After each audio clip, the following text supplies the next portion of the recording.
Salut la gang, c'est Joss. Pour ceux qui me connaissent pas, je suis technicien de la faune, mais surtout photographe animalier. Je suis un amant de la nature, je me promène un peu partout au Québec pour essayer de trouver les plus belles choses que la nature d'ici a à nous offrir. On pense souvent qu'il faut voyager un peu partout dans le monde pour voir des choses extraordinaires, mais pourtant, on a des choses superbes sous nos yeux. Ça vaut la peine de s'y intéresser parce qu'en connaissant mieux ce qu'on a, on sait mieux le protéger.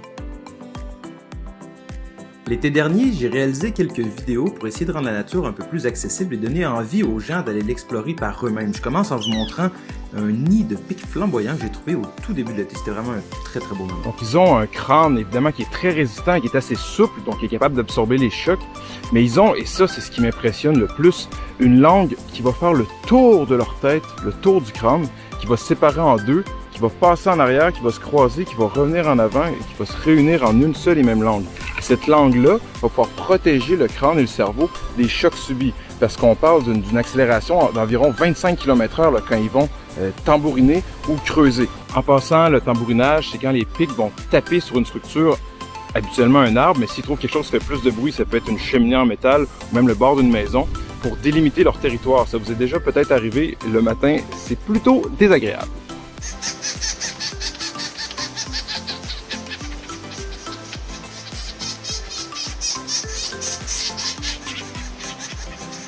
Des gens que je connais m'ont indiqué un peu plus tard dans l'été la présence de cygnes trompettes pas loin de là où j'étais. C'est une espèce qui est vraiment exceptionnelle, qu'on voit jamais, j'y croyais pas. Je me suis rendu sur place, puis comme vous allez voir, j'ai eu la chance de les voir de très près. Ben, ça fait une vingtaine de minutes que je suis au bord du marais, puis toujours aucun signe de cygne. Oh. À ce que j'ai compris, c'est une espèce qui a déjà été relativement commune un peu partout au Canada, mais elle a été énormément chassée là, aux fins des années 1800, début 1900.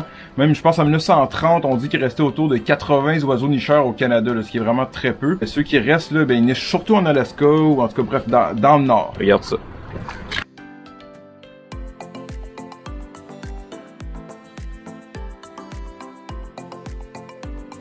Ils sont passés 3 fois à 4-5 mètres de moi, c'est fou. J'ai pris une photo avec mon téléphone, je vous la mets là. Je dois avouer que mon intérêt est surtout tourné vers la faune, mais si on regarde du côté de la flore, il y a des choses super intéressantes aussi. Je vous en présente deux qui ont des caractéristiques assez particulières. On a ici notre fameuse fleur, la fameuse sarracénie. Donc ce qu'on voit ici, c'est effectivement la fleur, mais ce qui nous intéresse surtout sur la sarracénie, c'est ses feuilles. Ces feuilles qui se trouvent juste ici, à la base de la fleur, forment comme une espèce de coupole. C'est là-dedans que les insectes vont se faire piéger. Les feuilles ont des parois vraiment très épaisses et ça forme vraiment une coupole dans laquelle l'eau de pluie va s'accumuler. Puis les insectes, ils vont vouloir aller boire l'eau et ils vont se noyer littéralement à l'intérieur. Pourquoi? Parce que sur la bordure des feuilles, il y a des poils qui sont orientés vers le bas. Donc lorsque les insectes vont descendre, ça va être facile pour eux de se rendre, mais quand ils vont vouloir remonter, ben, les poils vont se retrousser à l'envers et ils seront plus capables de remonter, donc là ils vont se noyer. Alors là, ce que je viens de trouver, c'est quelque chose de très cool. Ça s'appelle la chicoutée. Il y en a qui appellent ça la plaque-bière aussi. Habituellement, on le retrouve plus au nord là, quand on s'en va en Basse-Côte-Nord. Mais il y en a quelques-uns ici. Et c'est la raison principale pour laquelle on est venu. C'est parce qu'on en a repéré la semaine dernière.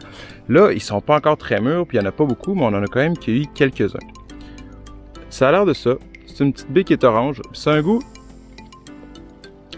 assez spécial. C'est surette. C'est un mélange entre du jus de pêche. Le jus de pêche un peu chimique que je buvais quand j'étais enfant. Puis le pamplemousse, genre. Il y en a qui disent que c'est une texture de concombre. C'est bon, on peut faire plein d'affaires avec ça. Très bon. Quand on pense à la nature au Québec, on pense souvent aux lacs, aux forêts, voire même aux montagnes, mais on oublie souvent qu'on a la mer chez nous.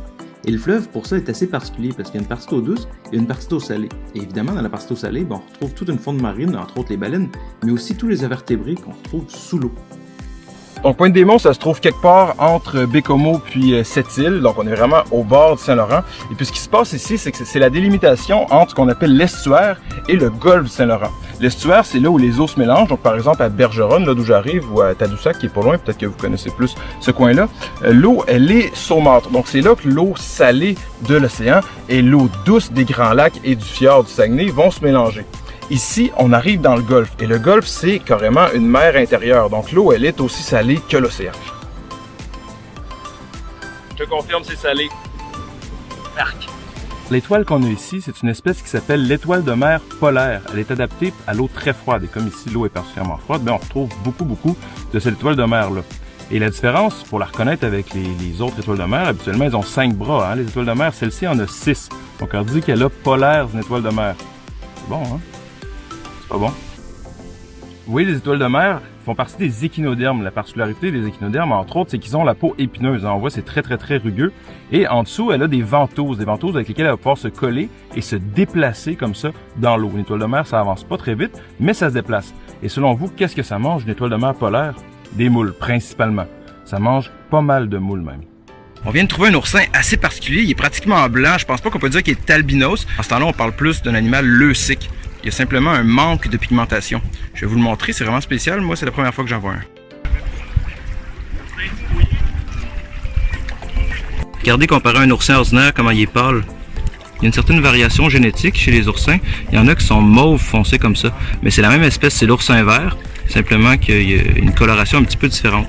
Fait que regardez, je vous mets un oursin ordinaire à côté pour comparer la couleur. Puis je vous mets l'oursin que je pense qui est leucique aussi. C'est vraiment spécial d'avoir une différence de coloration comme ça. Première fois que je vois ça. Finalement, le plus beau moment que j'ai vécu, je crois, l'été dernier, c'est quand je suis allé à Mingan. C'était un rêve que j'avais depuis des années d'aller à la rencontre des macarus, des tout petits oiseaux qui sont magnifiques, qui ont des comportements très particuliers, puis vraiment, on se sent en milieu marin là-bas, on se croirait presque en haute mer. C'est un endroit que je vous encourage tous et toutes à aller découvrir. Je vous mets quelques images de mon périple. Le macarus, c'est un oiseau assez spécial parce qu'en dehors du fait qu'il a l'air d'un clown, on dit souvent ça, il va nicher dans des petites grottes, des cavernes là, qui vont se creuser sur les falaises comme ça, à la limite entre la végétation et la roche. Donc, il va pondre en général un œuf qu'il va mettre à l'intérieur. Et là, à ce temps-ci, les petits sont nés.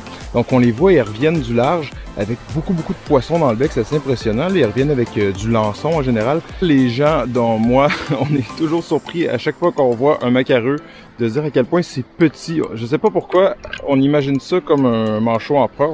On imagine un truc énorme. Mais c'est tout petit, un macareux. Donc voilà, ça résume assez bien ce que je fais. Je vous encourage fortement à aller explorer vous-même la nature qu'il y a autour de chez vous. Si vous voulez voir la suite des vidéos, ils sont disponibles sur YouTube. Vous pouvez aussi aller me suivre sur Facebook et abonnez-vous bien sûr à la page de Faunique Aventure pour les prochaines capsules. À bientôt la gang!